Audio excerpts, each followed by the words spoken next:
Hello, नमस्ते। कैसे आप सब? आज की हमारी कहानी है नंद को जवाब। शुरू करने से पहले please do subscribe my channel. चलिए दोस्तों, कहानी शुरू करते हैं। अरे भाभी, आपका सही है, हर वक्त प्रेजेंटेबल लगते हो। और एक हम हैं, जब तक कहीं जाना नहीं हो तब तक बाल ही नहीं जूड़े से खुलते। नीलम ने अपनी भाभी काजल से कहा। काजल ऑफिस के लिए निकल रही थी तो उसकी बातें सुनकर बस मुस्कुरा दी। दरअसल नीलम अपने बच्चों की छुट्टियों में अपने मायके आई हुई है। उसके मायके में उसके मम्मी पापा राजेश जी और उमा जी के साथ उसके भाई भाभी काजल और दीपक के साथ उनकी बेटी दीक्षा भी है। अब नीलम जो है उसे उसकी भाभी का हर समय बन सवर कर रहना खलता है, इसीलिए वो उसे बार बार टोकती रहती है। टोकना एक तरफ वो काजल को ये जताती है कि वो घर और बच्चों को समय न देकर अपने पर ज़्यादा ध्यान देती है। अब काजल जो है वो एक कामकाजी महिला है, तो बन सवर कर रहना उसकी ज़रूरत भी है और उसे पसंद भी है।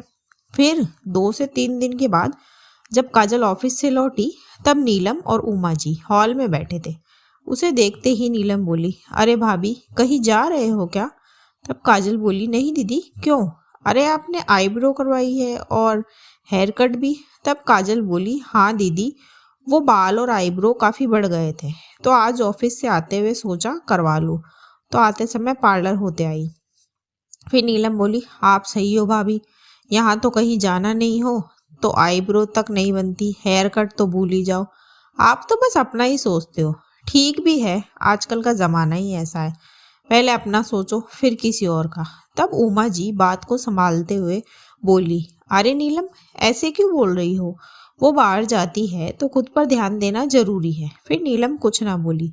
हालांकि काजल भी नीलम को जवाब देना चाहती थी, पर ये सोचकर रुक गई कि कुछ दिनों के लिए आई है, रहने दो। पर काजल उठकर अपने कमरे में चली गई, जिससे नीलम को समझ आ सके कि काजल को उसकी ये बात अच्छी नहीं लगी थी। खैर, फिर कुछ 2 दिनों के बाद काजल अपने हाथों पर नेल पेंट लगा रही थी। तभी नीलम उसके कमरे में आई और कहने लगी, अरे भाभी, क्या कर रहे हो? फिर उसे देखकर बोली, ओह, आप तो नेल पेंट लगा रहे हो, कमाल हो भाभी आप। यहाँ हम जरा सा फ्री होते हैं तो पहले ये सोचते हैं कि अलमारी सेट कर ले या बच्चों के साथ टाइम स्पेंड कर ले। महिलाएं घर और बच्चों से आगे बढ़ ही नहीं पाती। और एक आप हो, आप सोचती है कि नेल पेंट लगा लूँ, हेयर कट करवा लूँ, बस अपने श्रृंगार की पड़ी रहती है आपको। ये सब सुनकर काजल को गुस्सा आ गया। फिर वो बोली, माफ करना दीदी, पर काम तो मैं भी करती हूँ, आप तो केवल घर का ही करती हो, मैं तो ऑफिस भी जाती हूँ, दोहरी जिम्मेदारियां निभाती हूँ, फिर भी खुद को आपसे अच्छा रख पाती हूँ। इसका मतलब तो ये हुआ ना कि मैं आपसे बेहतर हूँ। मैं दोहरी जिम्मेदारियां भी बखूबी निभा रही हूँ। और अब रही बात मेरे श्रृंगार की, तो जब आप फोन स्क्रॉल करते हो या दोपहर में आराम करते हो, उसकी बजाय अगर खुद पर ध्यान दो तो आप भी आईब्रो, हेयर कट सब करवा सकते हो। और दूसरी बात, मैं मेरे श्रृंगार के लिए किसी पर डिपेंडेंट भी नहीं हूँ, अपना कमाती हूँ और खर्च करती हूँ। और मुझे पसंद है प्रेजेंटेबल लगना, इसीलिए करती हूँ। और ऐसा तो नहीं है कि मैं अपना काम नहीं करती, आप भी तो इतने दिनों से आई हुई हो, देख रही हो, मैं अपना सारा काम खत्म करके ही अपने पर ध्यान देती हूँ। अब मुझे नहीं लगता इसमें किसी को भी कोई प्रॉब्लम होनी चाहिए। बोलकर काजल ने बात खत्म कर दी। फिर नीलम कुछ बोल नहीं पाई। दोस्तों, किसी को भी कुछ कहने से पहले 2 बार सोचो। इसी मैसेज के साथ कहानी खत्म होती है। कहानी आपको कैसी लगी मुझे कमेंट बॉक्स में ज़रूर बताएं।